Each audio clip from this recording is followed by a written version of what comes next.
Hello people that are watching this video.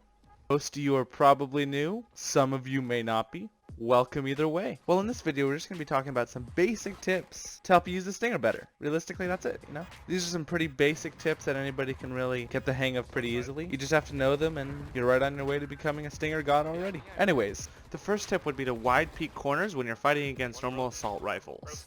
The reason for this is that the stinger is just a lot better at close range and you can actually move while shooting it. So if you wide peak the angle by running around the corner, then you'll actually have a much greater shot at winning the fight against the Vandal or the Phantom. One key thing to do while doing this though is to make sure you're not shift walking, because if you're shift walking, that's how you just easily get shot in the head when you peek a corner. It's not a fun time. Do not recommend it, so just take the full swing. Don't half swing it, don't try to bait it, you just full swing it, send it all the way. You'll generally get the kill.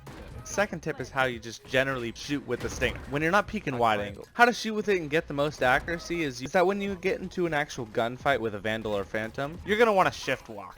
Left or right, that's up to you, but you're just going to want to make sure that you're not a standing still target for that Vandal aiming at your head. While you are shooting though, you're going to want to make sure that you keep your crosshair right on the center of their body so the spray of the stinger goes from their head to their feet so you get the whole range of the stinger spray. So you're not wasting any bullets. But one thing to keep in mind is the size of the stinger clip. You really can't be wasting bullets with the stinger just because it's a 20 clip and it shoots through so fast. So you have to make sure that you actually hit your shots right on the person. If you don't hit your shots and you run out of ammo, you're going to lose the fight. As simple as that. And you're going to die, and everybody will blame you for using the stinger. So you just want to aim right at their chest as fast as you can while shift walking. And that is essentially the easiest way to kill people with a stinger.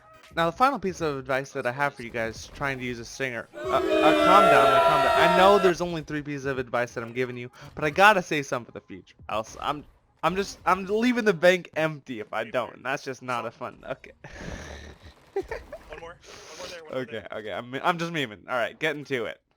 The last and final tip I have for you guys is knowledge on when or when not to aim down the scope with the stinger. Now this is a pretty key one because long range fights have always been a pretty touchy subject for a lot of people who are deciding whether or not to actually use the stinger. Because generally in long range fights, the people with one shot advantage have the advantage because you can just tap them in the head once and they're dead, but with the stinger you gotta get them like 3 times long range. Now the advice on when you're going to want to use it is when you're either holding an angle or when you catch somebody by surprise. The reason for this is that the stinger's major advantage is kind of reduced with the burst fire, so you really only want to use it in specific situations, such as that. Okay, that's going to be it for this video. Thank you to the 2 people that made it all the way through. You have my appreciation. And if you want to know anything else about the stinger, let me know. Ask questions in the comments. Gotta love it. Alright, bye.